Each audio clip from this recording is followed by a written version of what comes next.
శ్రీ రాఖీ పౌర్ణమి నాడు మరి అన్నయ్యకి రక్షాబంధనం కట్టాలి కదా, రక్షాబంధన కట్టేయడానికి వచ్చింది.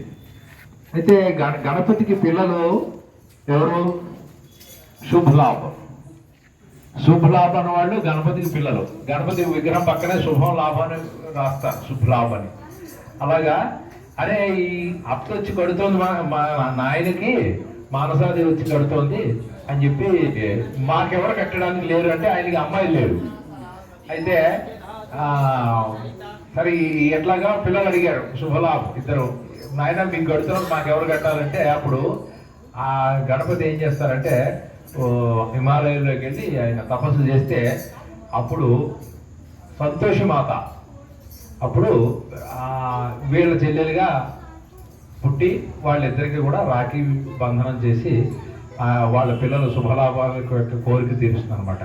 ఇది ఈ యొక్క రాఖీ పండుగ అన్ని రకాల ఆచారం నుంచి, పురాణాల నుంచి, సచీదేవి ఇంద్రుని కట్టిన దగ్గర నుంచి, గణపతి దగ్గర నుంచి రకాల దత్తాత్రేయుడు చరిత్రలో కూడా ఇది ఉంది. ఇప్పటికే కూడా జరుగుతుంది. దత్తాత్రేయ చరిత్రలో ఎలా జరుగుతున్నదంటే మనకి ఇక్కడ పిఠాపురం దగ్గర దత్త క్షేత్రం ఉంది. దత్త క్షేత్రం పిఠాపురం దగ్గర. అక్కడికి ఈ రోజు నాడు దాదాపు ఒక 10-15 వేల 20 వేల మంది మరాఠీలు వస్తారు. మరాఠీ స్త్రీలు అక్కడికి వచ్చి దత్తాత్రేయుడిని తమ అన్నగా భావించి ఆయనకి రాఖీ కడతారు. ఈ రోజుకి పిఠాపురం వస్తారు 10-15 వేల మంది ఆడపిల్లలు. సో ఆ యొక్క సంస్కృతి అదంతా మన రక్తంలో ఉన్నది. వివిధ ప్రదేశాలు కావచ్చు, మతాలు కావచ్చు, కులాలు కావచ్చు, ఎవరైనా సరే ఈ యొక్క పండుగ జరిపి తీర్చుకోవాల్సిందే. అది మన దీంట్లో. అయితే దీంట్లో ఇంకా రకరకాలు ఉన్నాయి.